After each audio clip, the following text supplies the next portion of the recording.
Babes in Spyland. The Truth Hurts. Episode 11. Less than 30 minutes, and more than a dozen broken traffic laws later, Agent Milkshakes screeched the SUV to a stop outside of a church. Agent Smith, who was trying to call Agent Bunnynose, shook her head. Neither of them is picking up.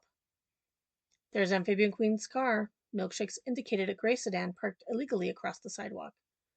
You're sure? Positive, Milkshakes said. I don't like that they're not answering.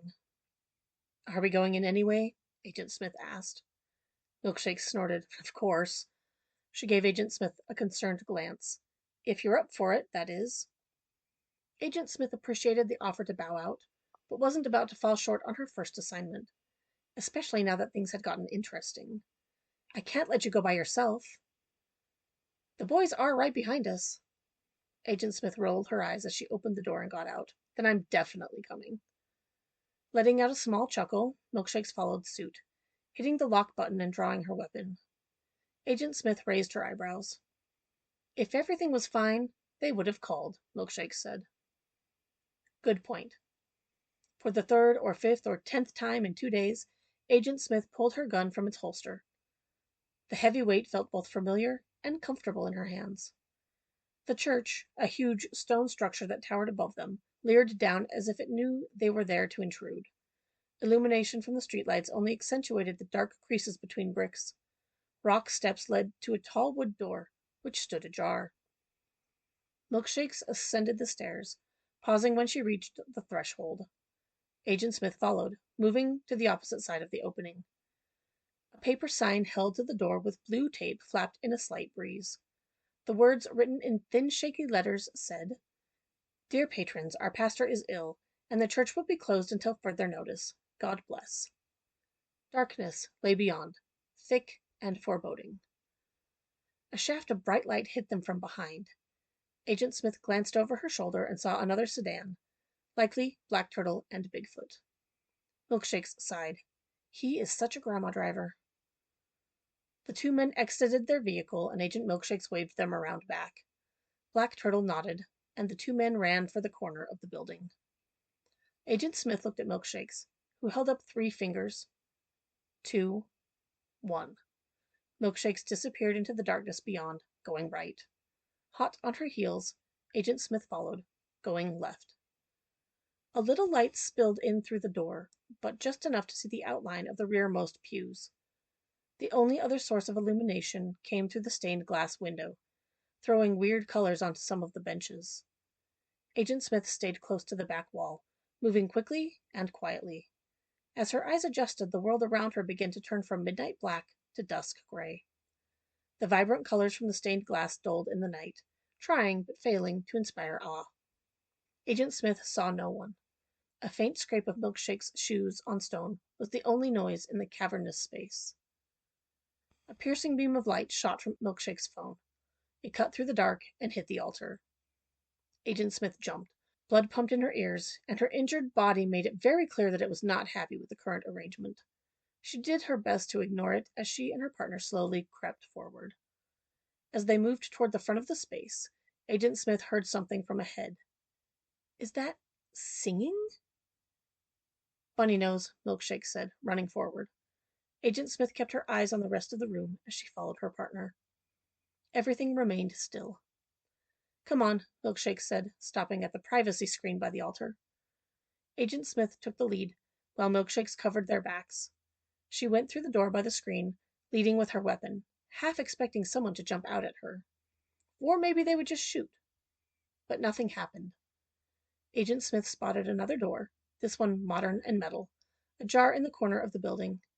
She went to it, nudged it open, and waited.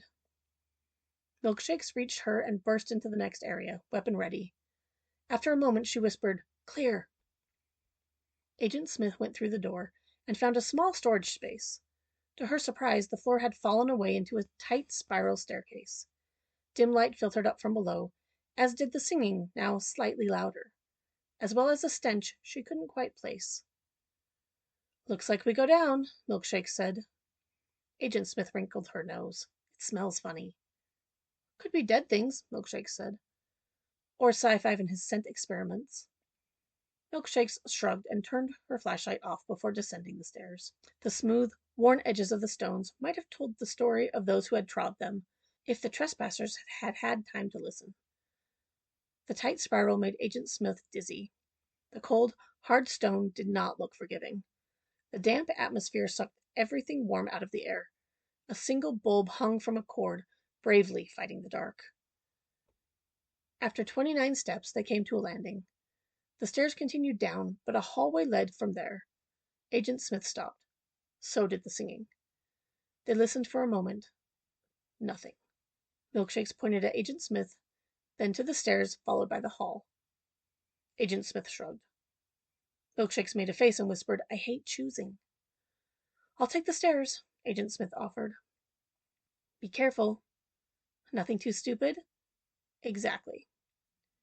They split up. The air became more and more chilly as Agent Smith descended, and the damp of the stones started to seep into her skin. However, the light got brighter. A few seconds later, the singing started again.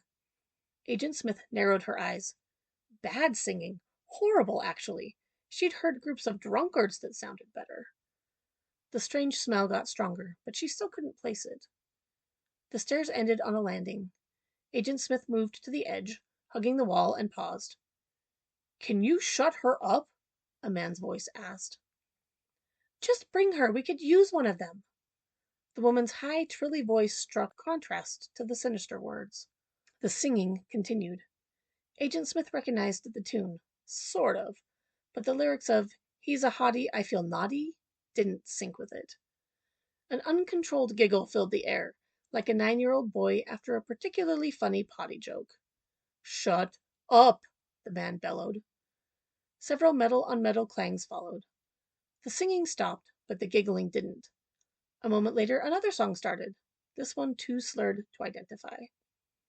"Get that last tank, then load them up," the woman said over the racket. "We have to go, now."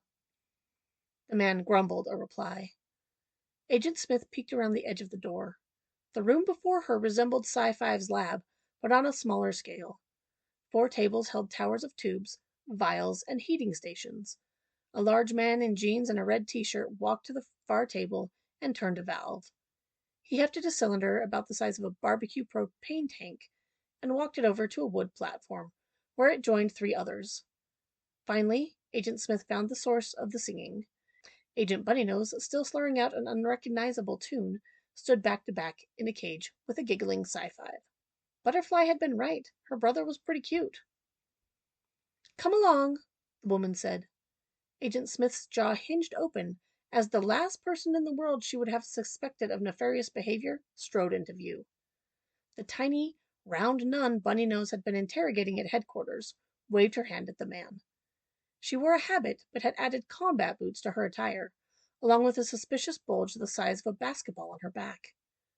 The man walked to the platform, which held the tanks along with the cage containing Bunnynose and Sci-Fi, and hit a button on a control pad. The metal cylinders clanked together as the whole thing lurched forward. Bunnynose swayed like she was drunk, but finally turned in Agent Smith's direction. Her eyes went wide. Agent Smith pointed at her gun and then at the tables of equipment. Bunnynose broke out into boom, boom, chaka-laka-laka, boom. Flammable. Good to know. Agent Smith watched as the platform rose along a steep ramp toward a loading bay. She had to do something before they got everything into a truck.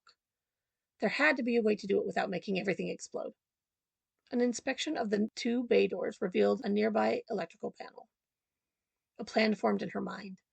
If she could hit the box and disable some of the lights, or even the door, then she could buy some time. Bunnynose started to rap. Sci-Fi began to howl like a dog. Agent Smith wondered what concoction the 2 of them had been exposed to, and she hoped it would wear off soon. She had 1 shot to distract the 2 bad guys. Agent Smith stepped through the doorway, took careful aim, and fired. Normally, she could have hit something the size of a ream of paper, even at this distance, with 1 arm behind her back and a broken heel on her shoe, but the drugs had her equilibrium all messed up, and she missed by a foot.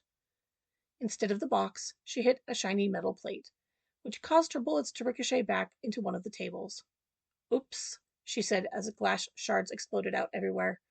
"No!" Sci-Fi yelled, reaching a hand through the bars. Not that one.